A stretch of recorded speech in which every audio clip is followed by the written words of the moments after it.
So before we start talking about the fundamentals of the Juniper operating system and architecture, it probably makes sense just to remind ourselves about some of the stuff from Cisco to kind of contrast and compare.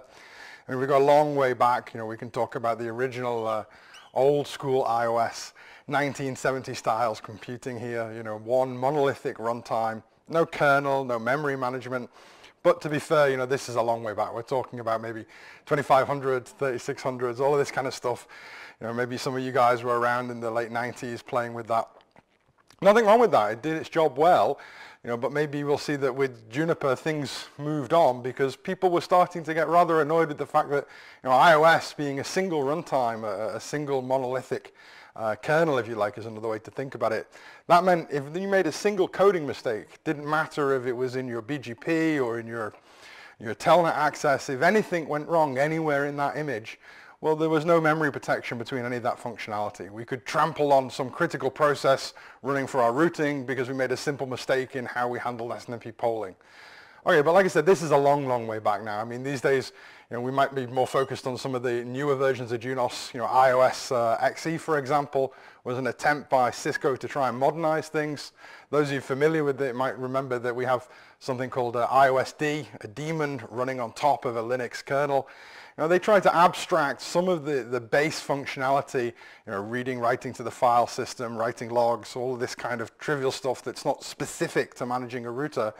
Tried to abstract that away through an interface in a single runtime that's still iOS, running all of those different iOS features together, but at least having an interface down to the Linux kernel, through this userland iOS D. So better, but still not very much protection, not very much isolation.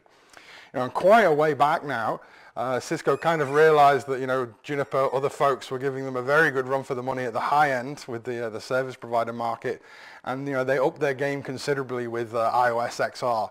So if any of you have had a chance to log into iOS XR and Junos, then you're probably not surprised to hear that there's a lot of similarities. They didn't just concentrate on splitting out the processes into separate memory protection. We look at things like being able to roll back and commit configuration, look at the policy language in use there. There's a lot to contrast and compare to Junos. So I guess that's a compliment to Juniper. Seeing Cisco learn some valuable lessons, or the market demanded that Cisco learn some valuable lessons there.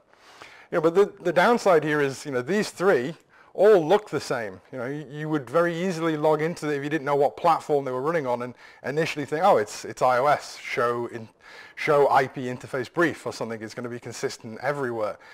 But unfortunately, it looks the same, but it isn't quite the same. We're not really dealing with one iOS that if we know very, very well, we know very, very well on all of these platforms. What's happening on a CRS or a high-end ASR or, an old school 3600 or some Catalyst is not entirely the same. I mean, in fact, even bigger differences if we look at like the Nexus switch family. This NXOS is something that was originally evolved from a fiber channel management system or operating system and is now, on top of our Nexus or Cisco's Nexus devices and several other devices. So great, looks and feels a little bit like iOS R, but never really managed to pull itself completely across all of the product line into the same space that Junos is. So let's have a look at how maybe Junos improved that situation.